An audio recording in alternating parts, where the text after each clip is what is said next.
मनीष सिसोदिया की जमानत याचिका पर सुनवाई के दौरान सुप्रीम कोर्ट ने कहा था कि जब शराब घोटाला से अर्जित आय आम आदमी पार्टी तक गई तो फिर उसे आरोपी क्यों नहीं बनाया गया। सुप्रीम कोर्ट ने पाया था कि ईडी के पास 338 करोड़ रुपए के मनी ट्रेल के सबूत हैं। इसी आधार पर उसने मनीष सिसोदिया की जमानत याचिका को खारिज कर दिया।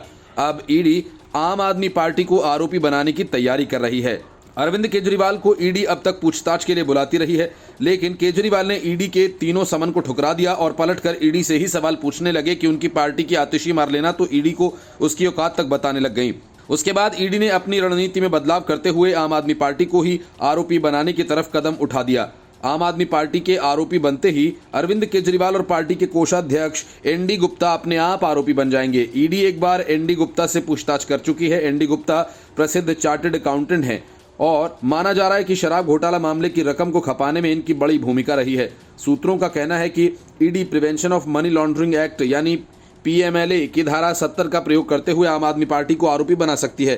हालांकि इस सेक्शन का इस्तेमाल कंपनीज के अपराध से निपटने के लिए होता है। सूत्रों के अनुसार केंद्रीय एजेंसी का मानना है कि इस धारा का इस्तेमाल करते हुए किसी राजनीतिक दल के खिलाफ केस दर्ज किया जा सकता है और इस सेक्शन के मुताबिक कंपनी के अर्थ किसी कॉरपोरेट फर्म या व्यक्तियों के संगठन से है।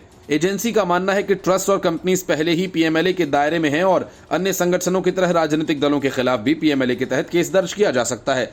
सूत्रों का कहना है कि एक वरिष्ठ अधिकारी ने कहा, कंपनी के मामले में कंपनी के खिलाफ केस इसके निदेशक, मैनेजर, सेक्रेटरी या अन्य प्रतिनिधि के जरिए दर्ज किया जाता है और इसी तरह राजनीतिक दल के खिलाफ इसके संयोजक, कोषाध्यक्ष और अन्य प्रतिनिधि के जरिए केस दर्ज किया जा सकता है।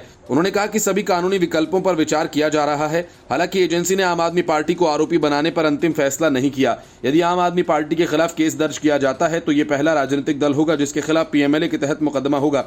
पिछले सप्ताह भी खबर आई थी कि ईडी इस केस में सप्लीमेंट्री चार्जशीट तैयार कर रही है। ईडी आम आदमी पार्टी के संयोजक को 3 बार समन कर चुकी है, लेकिन वह अभी हाजिर नहीं हुए हैं।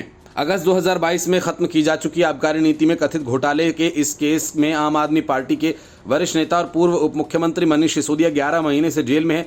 राज्यसभा सांसद संजय सिंह को भी पिछले साल अक्टूबर में गिरफ्तार किया गया और अब ईडी के रडार पर आम आदमी पार्टी के राष्ट्रीय संयोजक और दिल्ली के मुख्यमंत्री अरविंद केजरीवाल हैं।